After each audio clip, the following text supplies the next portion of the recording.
Great. So, welcome to our sixth lecture and final lecture for History or Human Rights 161. The lecture is Human Rights in the 21st Century. So, the guided questions for this week are: what does the fight for human rights in Latin America look like in the 21st century? How has the COVID-19 pandemic affected the fight for human rights in Latin America? And what is the evidence for hope Catherine Sicking discusses? And how can we apply it to the struggle for human rights in the present?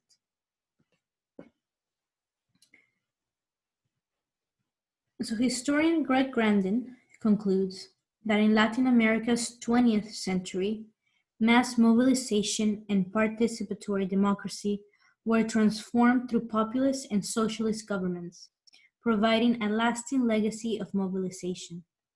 It was the repression and polarization that followed which led to a more liberal democracy, turning political passions inward. A liberal democracy established from the top down, mostly by the United States.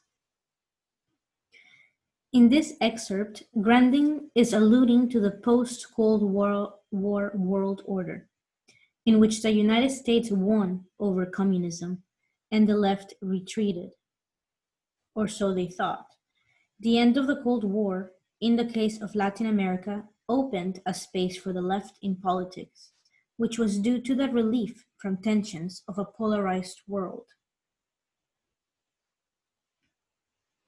Additionally, the dramatic resurgence of mass popular revolts throughout the continent in the mid-1990s, such as the Zapatista movement in Chiapas and the large-scale indigenous rebellions in Ecuador, were the first sustained challenge to neoliberalism, established during the dictatorships and maintained throughout the democratic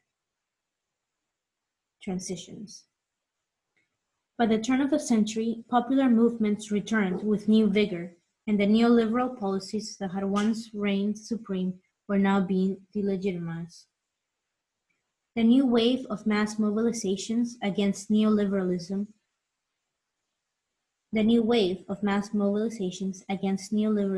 was led by movements of indigenous groups, unemployed people, precarious workers, community organizations, and landless peasants, a constellation of groups that had been economically marginalized and politically excluded. Organized resistance was turning away from wage-based struggles towards new forms of activism that sometimes called the political system into question. Many of the movements that developed questioned the hegemony of neoliberalism and united broad coalitions of anti-neoliberal forces. This was demonstrated in the toppling of presidents in Argentina, Peru, Ecuador, Paraguay, Brazil in the early 2000s. The massive popular rebellions opened the way for a political shift with the emergence of anti-neoliberal progressive governments, what we now call the Pink Tide.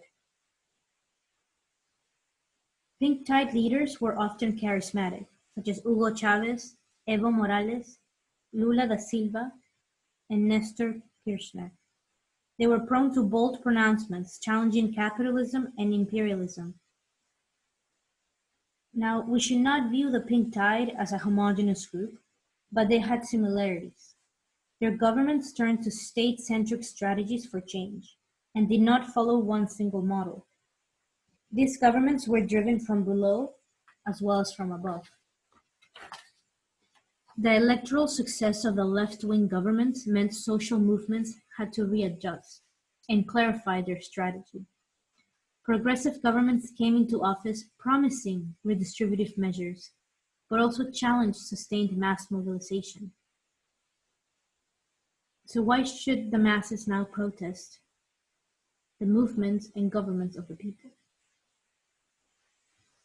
The promotion of radical projects across Latin America from 2000 onwards challenged US imperialism and neoliberalism in the region. It clearly put socialism back on the public radar.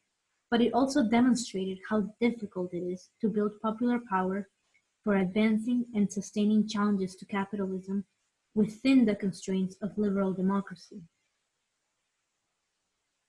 The eventual decline of the leftist governments around 2012 was not inevitable, but it indicates the difficulty of sustaining a program of government while pushing for broader social transformations.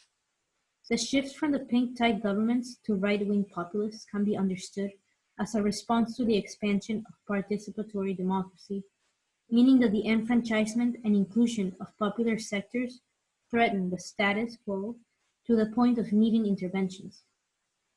Another factor was the pink tide's nationalization of industry and resources, which threatened private sectors and foreign investors.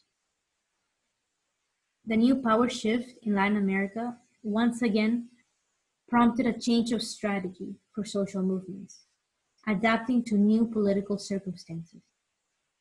This is evident in the student protests, fight for reproductive rights, the Ni Una Menos movement against feminicide, the fight for environmental rights, indigenous rights, among others. Thus, the mobilization of social movements in Latin America, and more broadly, is part of the human rights revolution.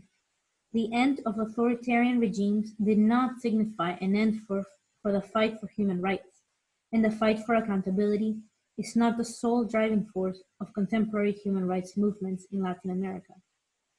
The heterogeneity of the human rights movements in Latin America speaks to the effectiveness of the human rights movements of the 20th century.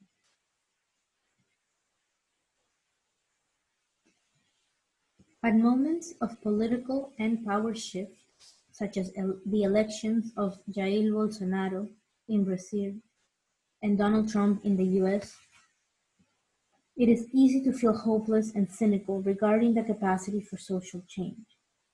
Therefore, it is important to view human rights as an effective movement for social change and the protection of vulnerable communities and individuals.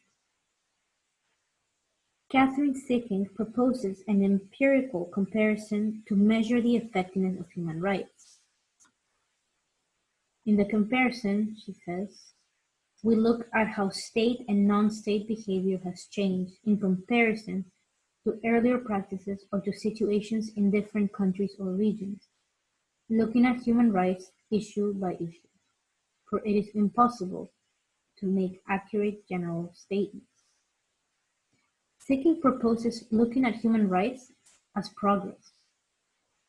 Human rights progress is always a process and never an endpoint.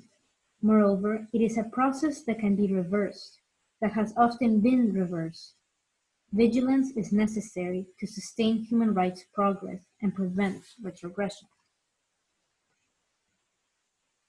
There are complications in measuring this effectiveness. One is that many human rights violations are invisible harms and difficult to measure.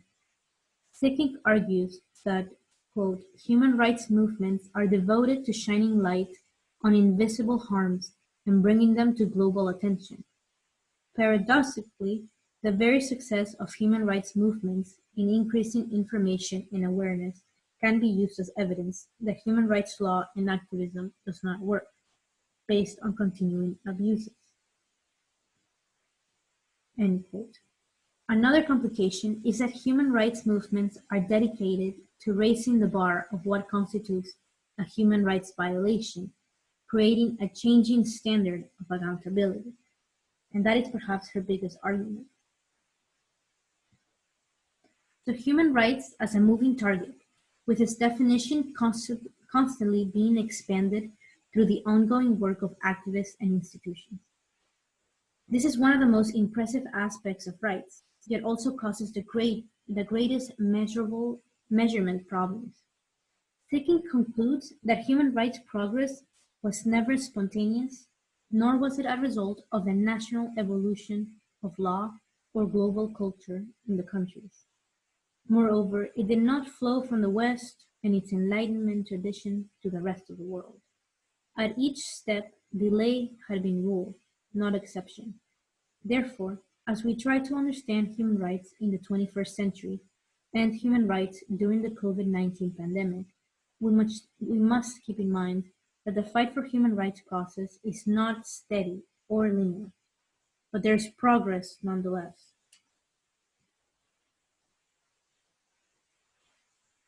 Seeking compares the human rights work of the coming years to that of the Cold War, where the major powers were mainly in opposition to the international protection of human rights, and where the momentum and progress depended on the actions of smaller countries, NGOs, and civil society.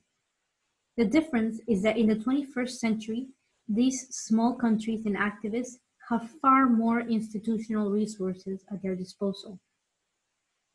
Historian Jean Pottert, writing before Seeking, shares the vision of urgency in the human rights movement of the 21st century. She says, quote, "If the past is prologue, human rights laws, institutions, and advocacy will realize their protective and transformative potential when strengthened by dynamic and popular support from below. If the past is guide, it will require a greater sense of urgency among domestic publics everywhere to ensure the universal applicability of its laws and norms developed over the past now 70 years." End quote. Seeking has provided us with evidence for hope, yet she also places responsibility on human rights activists and institutions. As we have seen throughout our case studies of Argentina and Peru, human rights institutions can decay if they are not maintained. There is no room for complacency, as Seeking puts it, and as we can see from the social protests taking place in our country. The second half of the lecture is going to look more closely at COVID-19 in Latin America, still combining the ideas from the first half. So in Latin America, the first cases of COVID-19 were detected at the end of February. 4 months later, at the end of June, the number of people infected in the region reached more than 23% of the global total and 22% of the daily deaths. As of July, the virus has turned Latin America into a new global epicenter.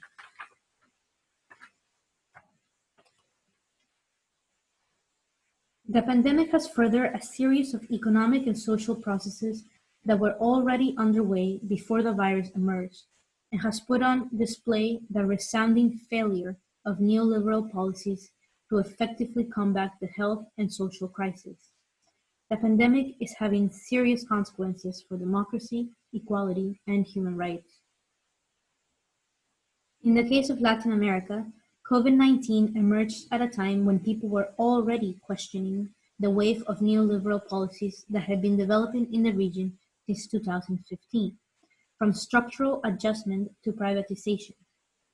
Following the defeat of the Pink Tide government in much of the region throughout the 2000s, public health budgets have been cut across most of those countries. The current crisis, therefore, is not an isolated event. It rests on decades of neoliberal policies and shines a light on the failure and inability to combat the underlying crisis. The pandemic has accelerated deep global economic recession. The economic crash particularly impacts countries, regions, and sectors that rely on the export of oil, gas and minerals, tourism, and remittances from migrants. The United Nations World Food Programme has warned that roughly 14 million people across Latin America and the Caribbean may suffer from hunger and food insecurity this year, and many fear that protecting the economy over protecting the people will cost a larger loss of life and livelihood. The strategies of isolation and physical distancing recommended by the World Health Organization, as well as by the general dynamic of the crisis that the pandemic has provoked, have granted a new role to the state in areas of health, social, and economic policies. Similarly, in many countries of the region, The military is playing an important role responding to public health emergencies, given their resources, search capacity, logistical capabilities, and medical facilities. This new shift in power must be monitored by human rights groups and civil society to prevent abuse and human rights violations, which are already occurring. In Central America, the sparse presence of social and health policies stands in contrast to the imposition of curfews and states of emergency, reinforcement of militarism, and increasing punishment of those who disobey isolation measures. The assassination of leaders of social movements and former guerrilleros in Colombia has increased since the emergence of the pandemic. In Peru, the Police Protection Act, approved in 2019, has been put into effect, granting impunity to security forces for repressive actions and brutality. In El Salvador, over 1,200 people as of April were detained in containment centers for violating curfews.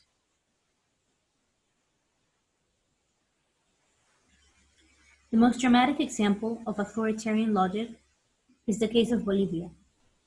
In November, President Evo Morales was ousted in a coup, imposing a transitional government of ultra-conservatist officials. The interim government has postponed the planned elections and has used quarantine logic to prosecute critics for, quote, misinformation. Corruption is also a present concern in Latin America, as governments are investing significant amounts of funds to healthcare and social safety.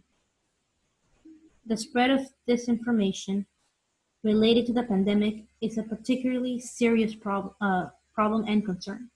Contrary to other presidents of the region, the presidents of Brazil and Nicaragua have sought to downplay the crisis and even encourage social interaction, while Mexico's president was slow to act and promote social distancing.